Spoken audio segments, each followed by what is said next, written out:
Di video sebelumnya kita sempat membahas dua line up dari Ford Acoustic, yaitu Unison dan juga Harmony. Di hadapan kita ada line up yang di atas kedua line up tersebut, yaitu Symphony. Bagaimana suaranya? Bumper dulu.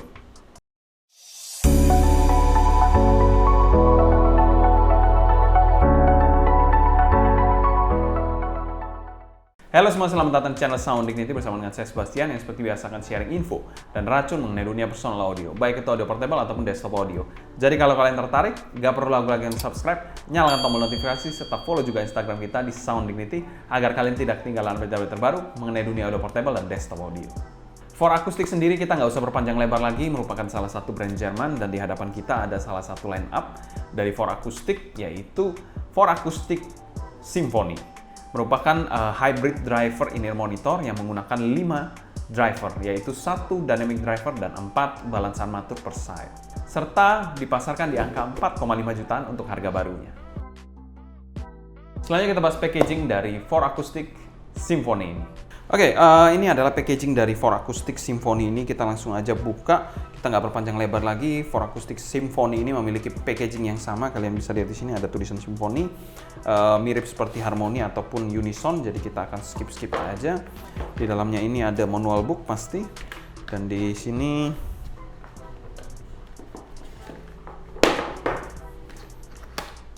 ada case berwarna hitam Ford Acoustic. Kita buka aja, ada ini air tips, lalu in-ear monitor dan kabelnya. Nah, ini yang membedakan, ini ada kayak semacam SIM ejector gitu untuk melakukan switch tuningnya untuk dinaik turunkan. Jadi ini yang membedakan.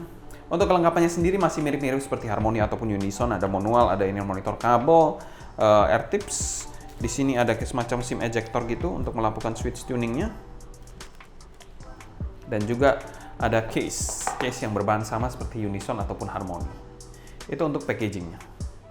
Untuk packaging dari Ford Acoustic Symphony ini untuk harga 4,5 jutaan menurut saya ya biasa aja, B aja sih. Nggak ada yang spesial juga dari packaging line up Symphony ini. Karena memang line up dari Unison pun mirip, bahkan identik dengan line up yang di atasnya dia, baik itu Harmony ataupun Symphony ini. Selanjutnya kita bahas build quality dari Ford Acoustic Symphony ini.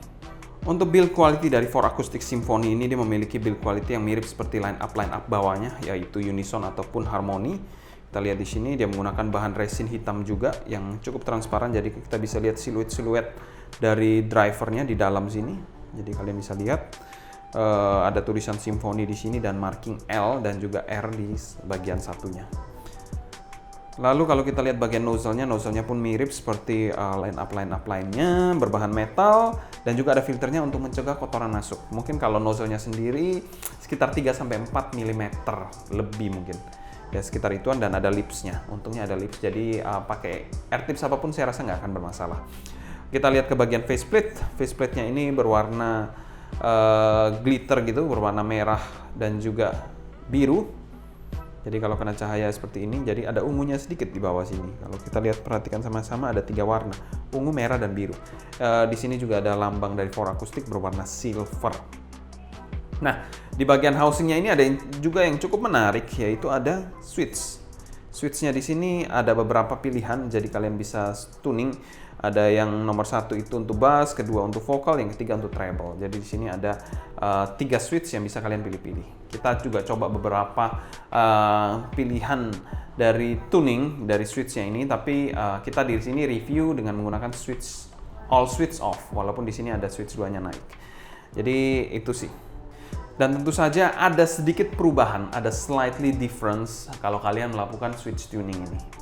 Jadi tentunya bukan gimmick, ada sedikit slightly boost, mungkin 3-4 dB.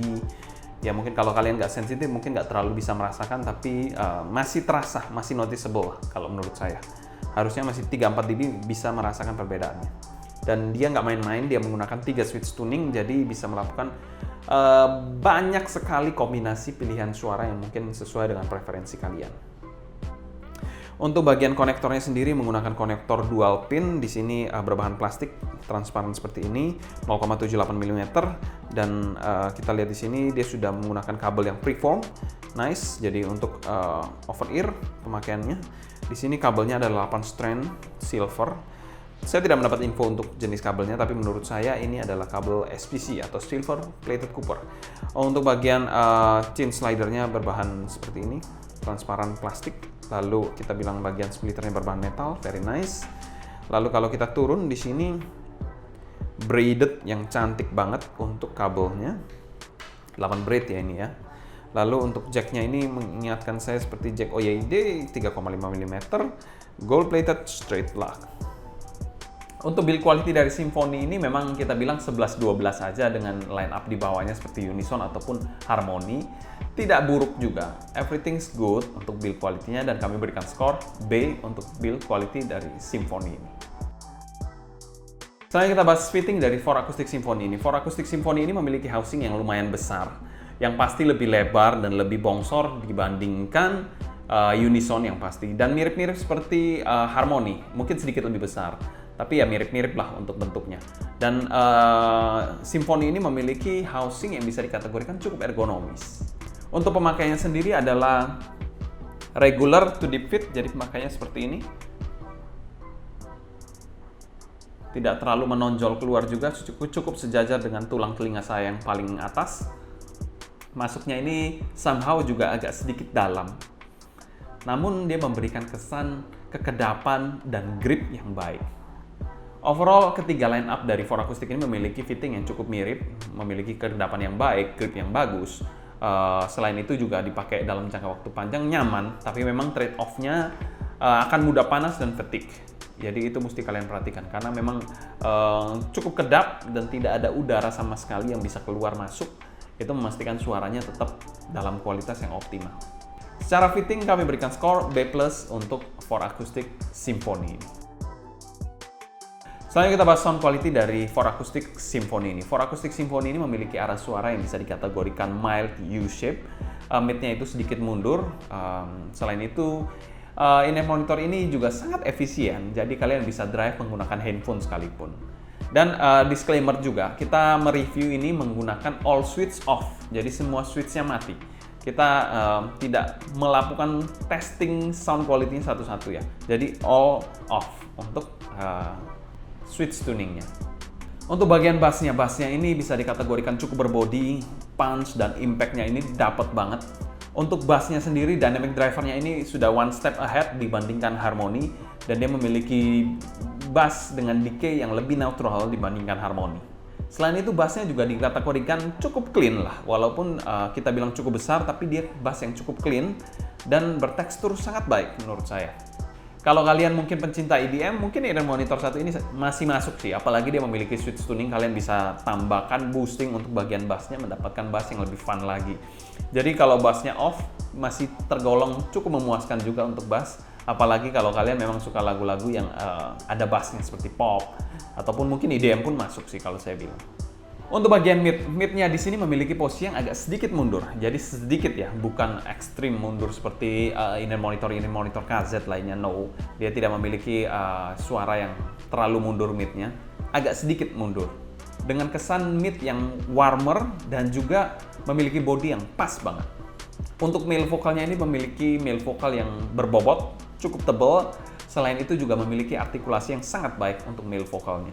Untuk female vokalnya ini terkesan clean dan juga sweet. Somehow in-ear monitor satu ini walaupun mid-nya agak sedikit mundur, tapi menarik banget mid-nya. Untuk instrumennya sendiri tidak bertumpuk-tumpuk di in-ear monitor satu ini, memiliki blending yang baik antara vokal dan juga instrumennya. Selain itu juga in-ear monitor satu ini good news untuk kalian, dia bebas dari shouty. Untuk bagian treble-nya ini masih dapat cering-ceringnya, tapi tetap terkontrol dan nggak nyerang sama sekali. Mungkin kalau kalian yang sensitif terhadap treble yang nyerang, treble yang splashy, mungkin akan cukup aman di in-ear monitor satu ini. Tekstur dari treble-nya ini juga masih terasa cering-ceringnya, masih dapat juga decay yang pas, tidak terlalu cepat, tidak terlalu lama juga. Cymbal crash-nya juga masih dapat ceringnya dengan baik. Gesekan biolanya pun masih dapat teksturnya yang bagus. Dan ada kesan airy-nya untuk bagian treble-nya, memberikan kesan yang lebih lapang, lebih luas aja untuk suara dari in-ear monitor satu ini. Secara keseluruhan, tonalitas dari Ford Acoustic Symphony ini kami bilang cukup menarik dan kami berikan skor amin. Yang jelas tonalitas dari Ford Acoustic Symphony ini one step ahead dibandingkan Ford Acoustic Harmony. Jadi kalau kalian mau upgrade dari Harmony ke Ford Acoustic Symphony ini, ya saya rasa masih worth it sih. Apalagi ada switch yang bisa kalian lakukan passive equalizer. Jadi kalian bisa tuning-tuning dikit-dikit lah, menaikkan 3-4 dB. Itu sudah merubah preferensi suaranya sih. Selanjutnya kita bahas teknikalitas dari Ford Acoustic Symphony ini. Ford Acoustic Symphony ini somehow memiliki presentasi yang bisa dikategorikan lengkap dan juga cukup musikal. Timbernya ini bisa dikategorikan sangat baik, walaupun dia hybrid, tapi timbernya ini bisa dikategorikan cukup blending dengan baik, baik dari dynamic driver dan balance armaturnya. Untuk soundstage-nya ini, in-ear monitor satu ini cukup luas, namun kesan depth-nya ini agak sedikit kurang, ya kita nggak terlalu banyak komplain untuk itu. Untuk detailnya sangat bagus, lalu untuk clarity-nya bisa dikategorikan juga sangat-sangat spesial. Separasi imaging dan positioning, separasinya nggak ada yang masalah yang terlalu berarti. Imagingnya ini cukup bagus, namun agak sedikit kurang layering, jadi terkesan kurang 3D aja untuk imagingnya. Lalu kalau kita bilang positioning, dia dapat memberikan positioning yang baik, yang tepat, yang pinpoint, tanpa terkesan blur sama sekali. Secara umum untuk teknikalitasnya kami berikan skor B+ untuk Ford Acoustic Symphony ini. Selanjutnya kita bahas pro dan cons dari Ford Acoustic Symphony ini. Cons. Kalau kita bilang cons, in-ear monitornya mungkin nggak ada. Yang kita cons ini adalah packagingnya. Packagingnya ini dari Unison, dari Harmony, sampai Symphony pun sama. Ya ini kalau kita beli yang dari Unison mungkin kita akan puas. Unboxing, wow, unboxingnya mantap banget. Harmony ya mungkin oke lah. Tapi kalau kita beli Symphony di harga yang 2 kali dari Unison ataupun Harmony, somehow packagingnya kok sama ya. Harusnya something yang lebih spesial harusnya. Untuk memberikan kesan yang lebih eksklusif. Karena harganya juga lebih mahal kan. Ya itu mungkin sedikit cons dari bagian packagingnya aja sih. Untuk pro-nya, in-ear monitor satu ini adalah in-ear monitor yang memiliki switch tuning. Jadi kalian bisa melakukan banyak sekali posibilitas untuk melakukan perubahan suara pada in-ear monitor satu ini. Jadi kalau kalian yang bosanan pada satu in-ear monitor, carilah in-ear monitor yang ada switch-nya biar kalian juga nggak pindah-pindah atau nggak BTJ. Ya itu alternatif untuk kalian lah kalau memang suka sesuatu yang berubah-berubah. Oh kadang suka lagu ini, kadang suka genre ini, kadang suka lagu itu, kadang suka genre itu. Mungkin ya switch tuning menjadi solusi jangka pendek untuk kalian. Untuk pro-nya dari in-ear monitor satu ini in-ear monitor yang bisa dikategorikan memiliki suara yang mudah diterima dan cukup all-rounder. Jadi bisa kalian gunakan sebagai salah satu titik aman juga kalau mencari in-ear monitor yang all-rounder. Untuk value for money dari Ford Acoustic Symphony ini kami bilang ini merupakan in-ear monitor yang good value dan kami berikan skor B+. Tentunya ini upgrade dari Ford Acoustic Harmony. Jadi Harmony naik kemana? Pasti Symphony dong. Selanjutnya kita akan bahas kedua in-ear monitor ini. Mereka memiliki harga yang hampir mirip. Mungkin ini 4 jutaan lebih kurang. Ini 4,5 juta. Kalau dari driver, di sini 1 dynamic driver, di sini 5 driver, 1 dynamic driver, dan 4 balance armatur. Kalau secara build, saya bilang build di sini jelas winner dibandingkan di Ford Acoustic ini. Oke, kalau dari segi suara, overall di sini memiliki suara yang jauh V-shape. Kalau di sini memiliki suara yang agak U-shape sedikit. Kita bahas dari sektor bass. Bass di sini jelas menang. Di sini memiliki bass yang otoritatif, tapi somehow agak sedikit booming menurut saya. Otoritatif, deep-nya dapat banget, untuk EDM juga gila banget, dan cukup cepat juga, walaupun nggak terlalu clean.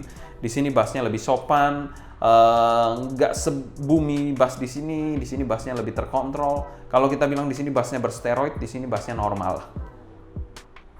Kalau bagian mid di sini jauh lebih recess. Recessnya karena apa? Dikarenakan oleh bassnya yang cukup otoritatif, cukup besar. Kadang-kadang sektor midnya ini terkesan kalah bersinar dibandingkan bassnya. Kalau di sini somehow lebih balance. Tapi di sini serasa lebih full sounding dibandingkan di sini. Di sini serasa lebih kering dibandingkan FD5. Karena itu memang bass itu berpengaruh atau mempengaruhi kesan suara yang lebih full, lebih lively, lebih hidup, ada ambience-nya. Selain dari treble, bass juga berpengaruh. Jadi sini terkesan ya mid-nya ini lebih dapet aja, lebih balance, lebih pas, tidak terlalu tertutup dari bass-nya ataupun bagian treble-nya. Di sini lebih balance, lebih bagus untuk tonalitasnya. Tapi somehow overall ambience-nya masih kalah dibandingkan FD5. Memang dari bassnya ini sangat membantu sih FD5 untuk menjadi very very lively. Walaupun isinya bass aja, tapi terasa very very lively dan lengkap banget gitu. Oke, kalau kita bilang bagian treble dari FD5 ini somehow agak sedikit lebih lebih splashy dibandingkan Symphony ini. Symphony lebih sopan, lebih terkontrol, tapi masih ada tekstur stringnya masih dapat. Di sini juga dapat tekstur stringnya, tapi lebih bright, lebih pedas dibandingkan di sini. Dan somehow kalau saya bilang di sini lebih terkontrol dibandingkan di FD5. Jadi kalau kalian treble sensitif, mungkin Symphony ini masih menjadi alternatif. Kalau kita bilang teknis di sini somehow mereka memiliki teknis yang hampir-hampir mirip sih. Kalau saya bilang soundstage juga di sini luas karena ini open back ya kita bilang ya, dibandingkan di sini jelas di sini lebih luas. Selain itu juga kita bilang timbre kedua ini monitor ini juga oke. Ini satu dynamic driver, tapi memang timbrenya itu dipengaruhi juga oleh tuning, tidak hanya driver, jadi tuningnya agak mengganggu aja. Tapi kalau dari timbre saya nggak terlalu bermasalah sih sebenarnya. Kita bilang kalau dari stereo imaging, di sini imagingnya separasinya oke. Kalau kita bilang layering, ya layeringnya hampir-hampir mirip juga untuk imagingnya. Lalu kita bilang positioningnya cukup oke. Tapi somehow di sini sedikit lebih baik dibandingkan FD5. Tapi not in a big margin. Oke, kalau preferensi pribadi saya bagaimana? Saya mungkin masih pilih di Ford Acoustic Symphony ini. Dia memiliki suara yang lebih balance. Tapi di satu titik, kalau kalian memang suka suara yang lebih full sounding, lebih lively, lebih V-shape, lebih energik, di sini jelas jadi salah satu pilihan yang menarik, FD5. Kesimpulan, Ford Acoustic Symphony ini merupakan in-ear monitor yang musical, all-rounder, dan juga bisa dikategorikan cukup lengkap presentasinya. Selain itu juga dia memiliki switch tuning. Jadi kalau kalian yang mudah boring, switch tuning bisa menjadi solusi jangka pendek untuk kalian. Kalau kalian ada pertanyaan seputar Symphony ini, kalian bisa tulis pertanyaan kalian di kolom komentar di bawah. Mungkin sekian dulu untuk video kali ini. Saya Sebastian dari Sounding Nitty pamit undur diri. Sampai jumpa di video berikutnya. Happy listening, stay healthy, and ciao!